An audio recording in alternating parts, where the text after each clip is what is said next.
वज़ीर आज़म इमरान खान की ज़ेर सदारत वफाकी काबीना का इजलास आज होगा। सियासी, मुआशी और कोरोना की सूरत हाल पर गौर होगा। ज़िमनी इंतखाबात की तैयारियों और सिक्योरिटी पर बात होगी। नौशेरा में railway Araji, Pakistan council of science के बोर्ड ऑफ गवर्नेंस की मंजूरी, ECC काबीना कमेटी बराए निजकारी के फैसलों की मंजूरी भी दी जाएगी। कराची में अमन अमान की सूरत हाल तरक्की याफ्ता ममालिक के दारुल हुकूमतों से बेहतर है। दहशत गर्दी में 95%, भत्ताखोरी में 99%, टारगेट किलिंग और इक़वा बराए तावान के वाक़यात में 98% कमी हुई।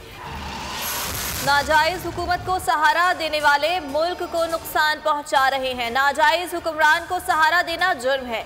आवाम का सैलाब नालायक हुक्मरानों को बहा कर ले जाएगा। इमरान खान के पास अब भी वक्त है, इस्तीफा देकर घर जाएं।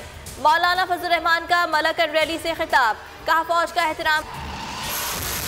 आवाम के साथ मिलकर कठपुतलियों को भगाएंगे, हकीकी जमहूरियत बहाल करेंगे। महंगाई इसलिए है कि हम पर सेलेक्टेड मुसल्लत किया गया जिसे मईशत चलाने का पता नहीं। ये टोला नालायक और नाअहल है, इनसे पाकिस्तान नहीं चल रहा। इमरान के दौर में सबसे ज़्यादा करप्शन है।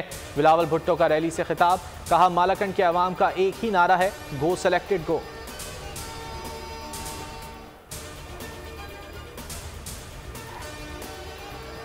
मुल्क भर में कोरोना की वार, एक दिन में मजीद 41 मरीज शिकार। अमवात की मजमूई तादाद 10,717 हो गई। फाल केसेस की तादाद 34,007 हो गई। कोरोना लॉकडाउन के बाइस 2 करोड़ 6 लाख अफराद बेरोजगार हुए।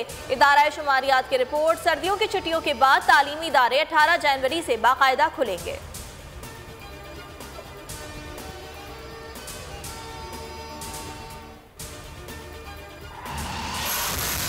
वज़ीर आज़म कभी नहीं चाहेंगे कि हक़ और सच की आवाज़ बुलंद करने वाले बोल को पसंद नापसंद की भेंट चढ़ा दें।